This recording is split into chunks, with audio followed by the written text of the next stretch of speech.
Before I was Muslim, I was a typical, what you could class as a British lad. I used to go out drinking on a Saturday evenings, all that kind of thing.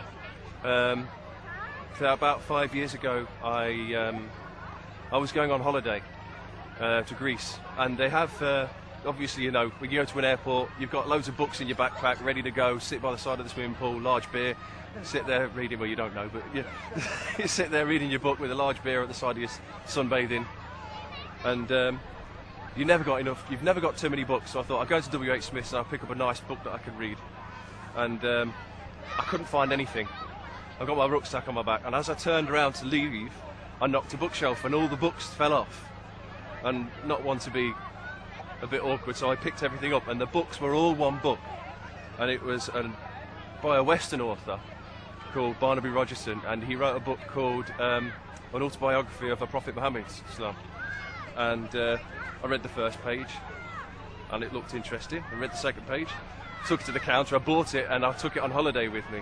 So I read the book, and I thought, yeah, I want to learn more. So I came back, and I started to go to a local masjid, and I spoke to them, and I said I want to learn more.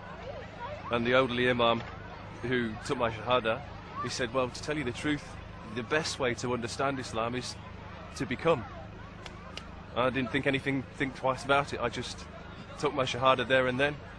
As a revert Muslim, you find that you sort of adhere yourself to somebody within the Sahaba. You know, you can relate to them because they were all revert Muslims too. And my relation was Hamza because of the way that he lived his life before. He was a hard drinking, hard living, enjoyed life to the full. Obviously, still enjoyed his life to the full after he became a Muslim.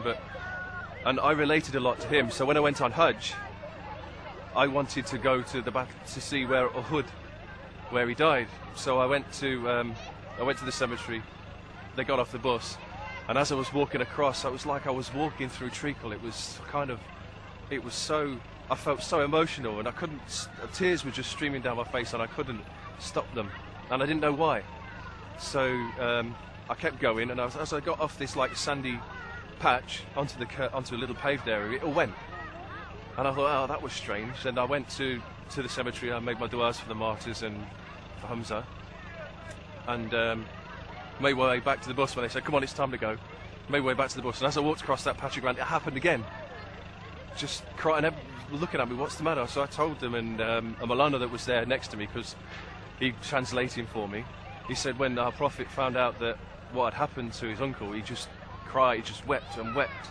And I said, well, maybe he just left something there for somebody who wanted to find it, and I felt in here for Hamza, so it hit me both barrels. So when I got home, I said, if we have our son, because my wife was pregnant at the time, if we have a son, I want to call him Hamza.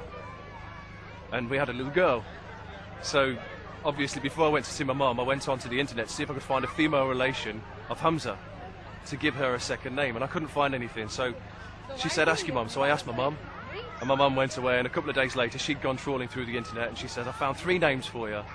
And she said one of those, I can't remember the other 2, but the one that we liked was Sophia. So okay, then we'll give her Sophia. And a few months after we'd done that, I was feeling pretty depressed and quite down. And I've got a book called the Fazal Al-Imal, and I just open it up just to read and see what there is in there, and I was reading about the aftermath of Uhud. It just opened up there, and it was talking about them going wrapping them up and burying them, and then it starts talking about Hamza's sister coming with 2 pieces of cloth, and Hamza's sister was called Safiya.